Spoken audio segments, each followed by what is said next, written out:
Hola, buenos días y bienvenidos a una nueva clase. En la clase de hoy vamos a estar viendo las transiciones de CSS. Para empezar, voy a generar un div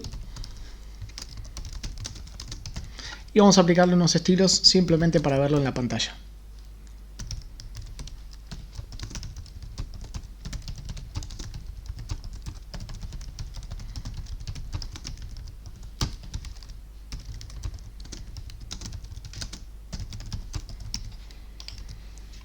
Bien, ahora supongamos que nosotros queremos hacer un efecto cuando el usuario pasa el mouse sobre el elemento. Para poder conseguir eso vamos a utilizar la pseudo clase hover, que es justamente la manera en que nosotros podemos empezar a cambiar determinados estilos en un elemento cuando el usuario tiene el mouse sobre ese elemento.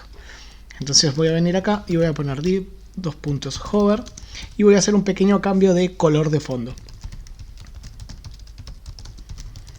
Es decir, que en lugar de ser rojo va a pasar a ser naranja. Probamos esto, paso el mouse sobre el elemento y efectivamente cambia el color. Hasta CSS2 nosotros solamente teníamos esto para poder trabajar. Es decir, el cambio era inmediato. Una vez que el mouse se posicionaba sobre el elemento, el color cambiaba inmediatamente. Lo que se agregó en CSS3 fue la posibilidad de que este cambio suceda en un determinado periodo de tiempo. Es decir, que haya justamente una transición entre el color rojo y el color naranja. Por lo cual nosotros vamos a poder decir que el pasaje de estos colores, donde vamos a ir viendo diferentes grados del rojo hasta convertirse en naranja, va a durar X cantidad de segundos. Entonces, para poder definir eso, lo que hacemos es, en el lugar donde estamos definiendo las propiedades bases, vamos a decir transition y especifico el tiempo, por ejemplo 2 segundos. En este caso, cuando pruebo esto, vamos a ver que el cambio sucede, vamos a ver diferentes colores en ese medio, es decir, no es solamente un rojo o naranja, sino que veo una graduación que va modificándose hasta convertirse en ese naranja, y una vez que retiramos el mouse del elemento, vuelve a su color original de vuelta con una transición que está durando 2 segundos. Esto básicamente es la manera más sencilla de hacer una transición, porque justamente estamos utilizando la propiedad que funciona como un atajo. Transition en realidad es un atajo de otras propiedades de transición. La verdad es que los valores que vienen por defecto hacen que solo sea necesario definir la duración. ¿Qué significa esto? Cuando yo voy a transicionar más de una propiedad, supongamos que defino que el color del elemento es blanco, este sería su color por defecto, pero quiero que cuando cambie, es decir, cuando vaya al hover, el color se va a ver negro. Entonces vamos a poner acá color black. Lo que va a pasar acá, como estamos haciendo simplemente este atajo de la transición, las dos cosas van a cambiar. Es decir, que va a haber una transición del color de fondo rojo al color de fondo naranja, y también va a haber un cambio del color del texto blanco al color del texto negro. Y todo eso va a durar 2 segundos. Probamos esto y ahí vemos que tanto el color de fondo como el color del texto tiene esa duración de 2 segundos para hacer el cambio, y vamos viendo diferentes colores en el medio. Entonces, lo que está pasando acá en este atajo de transition es que se están definiendo 4 cosas, de las cuales nosotros estamos especificando una sola. Una cosa que se define en las transiciones es qué propiedades queremos nosotros que tengan una transición, es decir, que ahí tenemos el transition property. Después tenemos la duración de esa transición, que es lo que estamos especificando en este punto, que es la transition duration. Después tenemos un delay, podemos especificar que esta transición tarde X cantidad de tiempo antes de arrancar, ese es el transition delay. Y por último tenemos un timing function, que es lo que nos permite definir cuál es la curva de velocidad con la cual se va a desarrollar esta transición. Todas estas propiedades tienen un valor por defecto. Lo que pasa es que la duración tiene por defecto un valor de 0. Significa que no va a haber ningún tiempo entre la transición, por lo cual es inmediata. Todos los demás tienen un valor que a nosotros nos suele resultar útil. Por eso, simplemente con especificar el tiempo alcanza. La transición de las propiedades tiene como valor por defecto all. Significa que todas las propiedades que sean transicionables, que están definidas en el cambio, van a estar incluidas en esa duración. Y el timing function tiene por defecto un valor que es is. Esto significa que comienza lento, se acelera un poco y termina lento. Entonces lo que vamos a hacer ahora es empezar a desglosar esta propiedad en sus propiedades individuales para verlas cada una de ellas. Vamos a tratar de hacer una modificación con respecto al comportamiento que acabamos de definir, donde quiero que cada una de estas propiedades transicione de manera distinta. Entonces vamos a hacer lo siguiente. Por defecto lo que tenemos escrito ahí vendría a ser un transition property de all, un transition delay de 0 segundos, una duración de 2 segundos y el timing function es is. Esto es básicamente lo que estaba definido arriba. Si yo pruebo es exactamente lo mismo.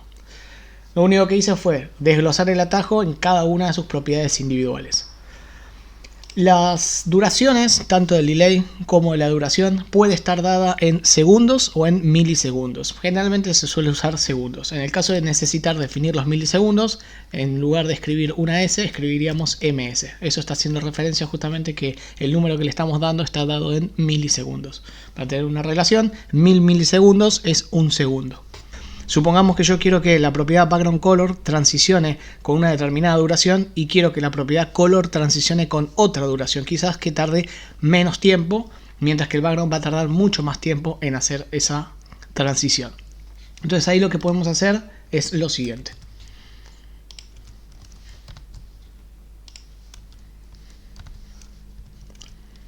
Voy a primero hacerlo con el atajo, después lo vamos a ver de manera individual.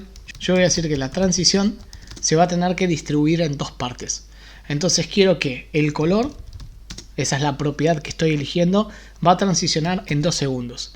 Mientras que la propiedad background color, para poder establecer otra propiedad, tengo que poner una coma. Mientras que la propiedad background color va a transicionar en 10 segundos. Entonces probamos esto.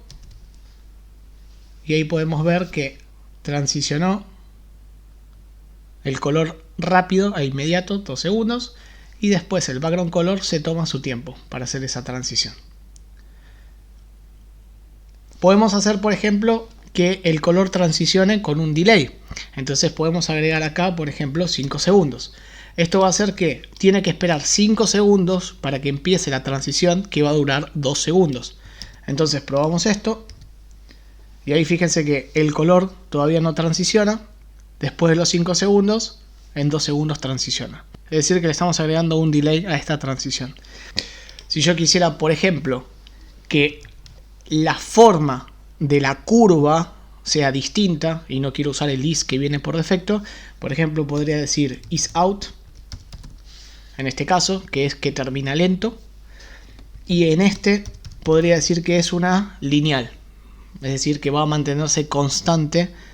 A veces se puede llegar a apreciar la diferencia entre cada uno de los timing function, pero siempre va a depender mucho de la duración que le estemos dando. Si la duración es muy rápida, es difícil darse cuenta del efecto que tiene.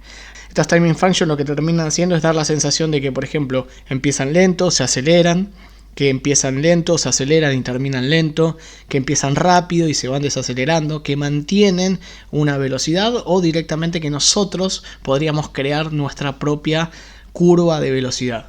Eso lo vamos a ver ahora en un ratito. Entonces, si esto lo quisiera dividir en propiedades individuales, es decir, que no quiero utilizar el atajo, voy a tener las propiedades que habíamos definido arriba, pero en este caso hay que definir individualmente. Entonces voy a decir que tengo la propiedad color y tengo la propiedad background color. Acá voy a decir que el delay para el primero son 5 segundos, el segundo no tiene. Acá voy a decir que la duración son 2 segundos, mientras que el segundo van a ser 10 segundos. Y acá teníamos que el timing function para el primero era is out y para el segundo era una lineal. Probamos esto y vamos a tener exactamente el mismo efecto que teníamos antes. Tenemos un delay que aplica a la propiedad color, luego transiciona en 2 segundos. En cambio, el color de fondo está transicionando en 10 segundos. Bien, una posibilidad que nosotros podemos establecer con respecto al delay es que el delay sea negativo. ¿Qué significa esto? Por ejemplo, le voy a decir menos 5 segundos de delay. Esto significa que cuando yo haga el hover sobre el elemento, ya voy a tener 5 segundos adelantado de esa transición. Es decir que si la transición dura 10 segundos y lo estoy adelantando 5 segundos, el 50% de esa transición ya pasó. Es decir que voy a estar parado justamente en la mitad de esa transición hacia adelante. Es una alternativa si nosotros necesitamos de alguna manera adelantarnos a la ejecución de esa transición. Con respecto a los timing function, hay una lista que se puede elegir. Tenemos is in, is in, out. Tenemos lineal. Después tenemos la que nos permite a nosotros crear nuestra propia curva, que se llama Cubic Bezier. La idea de esto es que nosotros vamos a estar definiendo básicamente 2 puntos y en base a eso se va a estar definiendo una curva. Entonces, la manera más fácil de ver esto, sin tener que escribir ningún código, es inspeccionamos el elemento y dentro de nuestro inspector vamos a ver que aparece cada una de las timing function que definimos. Entonces, acá tenemos el isOut y acá tenemos el que es lineal. Entonces, si hacemos clic sobre este icono, nos va a aparecer acá una representación de cómo es esa curva. Acá tenemos la curva y acá tenemos una idea de cómo es la velocidad. En cambio, la lineal, que es directamente una recta, vemos que se mantiene constante la ejecución de esa transición. En cambio, en este caso, tenemos una aceleración al principio que va disminuyendo su velocidad al final. Si yo quisiera definir mi propia curva, puedo agarrar directamente estos 2 puntos violeta y empezar a moverlos para generar la curva de velocidad.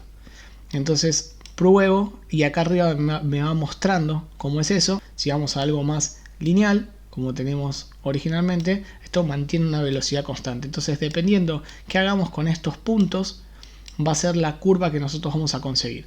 Y acá abajo nos está diciendo justamente cómo es esa definición. Así que yo, en vez de usar la lineal, podría definir la Cubic Bezier esta y hacer la prueba a ver qué tal queda. Entonces pruebo acá y me fijo cómo es esa curva. Si me gusta o no me gusta, es básicamente una cuestión de cambiar esto que está acá. Los números que se reciben son de 0 a 1 y esto es para definir esos puntos que van a estar alterando la curva de velocidad o curva de aceleración. Bien, generalmente se suele asociar las transiciones justamente con la propiedad hover, pero no es exclusivo de eso. Por ejemplo, nosotros podemos tener un input y a ese input le podemos hacer el clásico efecto que esto tiene un determinado tamaño y cuando hacemos clic para poder escribir algo, el input automáticamente se agranda. Entonces, por ejemplo, yo voy a decir que el input por defecto tiene un ancho de 100 píxeles. Entonces lo estoy viendo de esta manera. Input, cuando obtenga el foco, va a tener un ancho de 400 píxeles. Si nosotros no ponemos ninguna transición en el medio, lo que va a pasar es que el crecimiento es inmediato. Entonces lo que quiero hacer es decirle que ese cambio que pasa en el focus va a durar 2 segundos. Entonces probamos esto, hago clic acá y ahí en una duración de 2 segundos veo cómo el elemento va a pasar de 100 píxeles a 400 píxeles de ancho. Cuando me voy del foco, el elemento automáticamente retrocede a su tamaño original de 100 píxeles. Estos serían 2 grandes usos que se le pueden dar a las transiciones, que básicamente son interacciones del usuario principalmente. Es decir, el usuario le dio foco a un determinado input de un formulario o el usuario hizo un hover sobre un determinado elemento de la página. Sin embargo, pueden pasar otras cosas que hagan que las transiciones sean necesarias. Supongamos que estamos hablando de un mundo responsive. Voy a definir un div, que le voy a poner una clase. Y lo que voy a hacer es lo siguiente. A esta clase call le voy a aplicar un ancho de un 50%. Vamos a ponerle un border de un pixel solid black para saber dónde está ubicado. Pero para que no me afecte los estilos que les puse al div, quiero que funcionen de manera individual. Le voy a poner caja a este. Simplemente para que los estilos solamente apliquen al primero. Ahora sí, pruebo. Y ahí tenemos. Este es el contenido, ya está definido, tiene un ancho de 50%. Entonces, ¿qué vamos a hacer con esto? Yo en realidad quiero que el 50% esté en el escritorio, pero en realidad cuando esté pensando en mi aplicación mobile, en mi página, en su vista mobile, quiero que en realidad ocupe el 100%. Entonces, cuando esto se agrande o se achique, este div va a pasar por un cambio de tamaño. Generalmente el responsive está pensado para cuando uno accede directamente con un determinado dispositivo, se carga la página de una determinada manera. Pero puede pasar que en desktop nosotros estemos jugando con el ancho de nuestro navegador. Es decir, que puede ser que o lo achiquemos un poco o lo maximicemos. Eso puede derivar en que el navegador implemente ciertas correcciones en el diseño para adaptarse a la pantalla. Estos cambios que nosotros terminamos haciendo, generalmente son de ancho, terminan siendo bruscos si no hay una transición en el medio, y eso es justamente lo que queremos cambiar. Entonces lo que voy a decir es lo siguiente: voy a definir un media query donde el mínimo ancho van a ser, supongamos, 400 píxeles. Voy a asumir que en esos 400 píxeles estoy hablando de un desktop. Entonces voy a decir que mi columna va a tener un ancho del 50%. Entonces esta columna por defecto, pensando en mobile, va a tener un ancho del 100%. Entonces pruebo esto. Entonces ahí tenemos un ancho del 50%, pero si yo empiezo a achicar el navegador, ahí veo que obtuvo el 100%, y si agrando de vuelta, esta parte se achica nuevamente al 50%.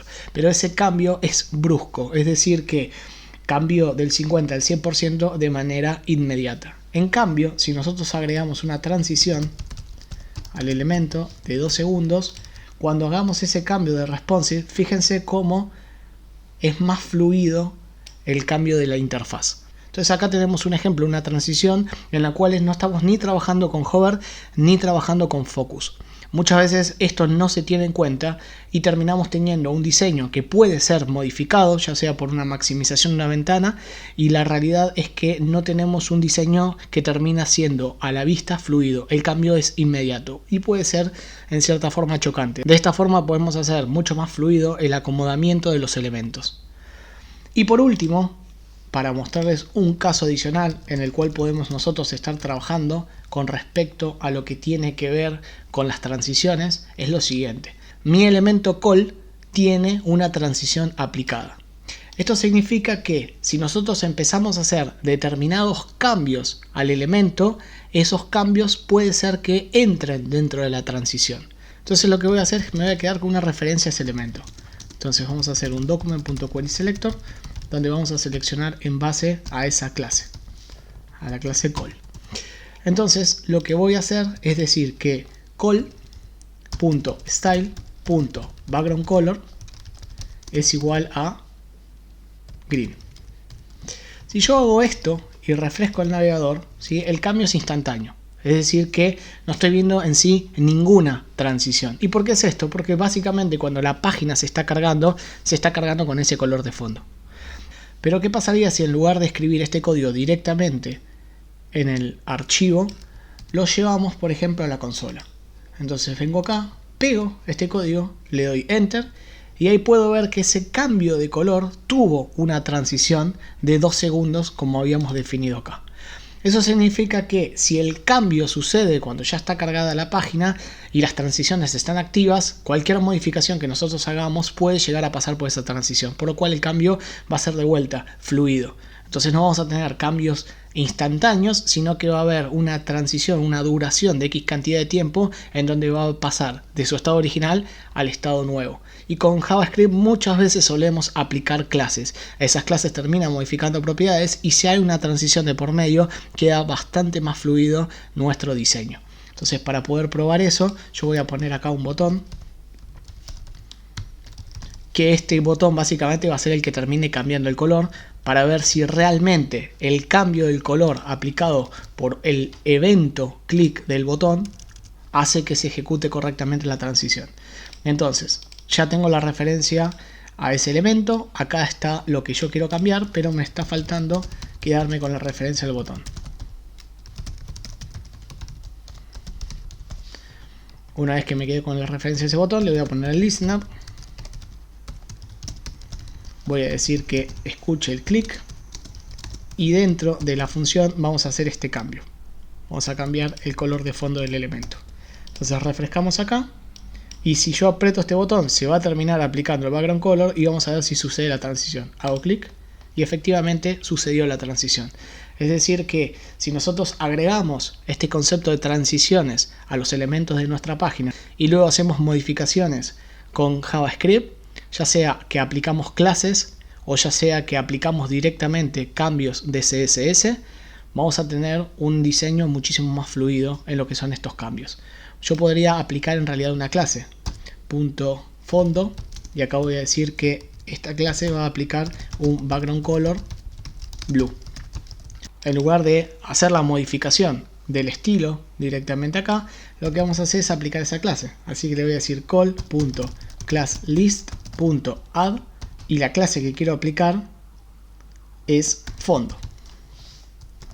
Entonces probamos esto, hago clic acá y ahí podemos ver que hay una transición al aplicar esta clase que está modificando el color de fondo. Bien, eso es todo por ahora con respecto a las transiciones. Acá lo que tuvimos fue un pasaje breve de cómo se utilizan las transiciones, cuáles son las propiedades en las que están conformadas, cómo utilizar el atajo, y después vimos, además del hover y el focus, que son los clásicos usos para las transiciones, vimos la posibilidad de contemplarlos para lo que tiene que ver las media queries y también cómo trabajar con estas transiciones, o en realidad qué beneficio nos dan las transiciones cuando hacemos determinadas modificaciones de estilos desde JavaScript.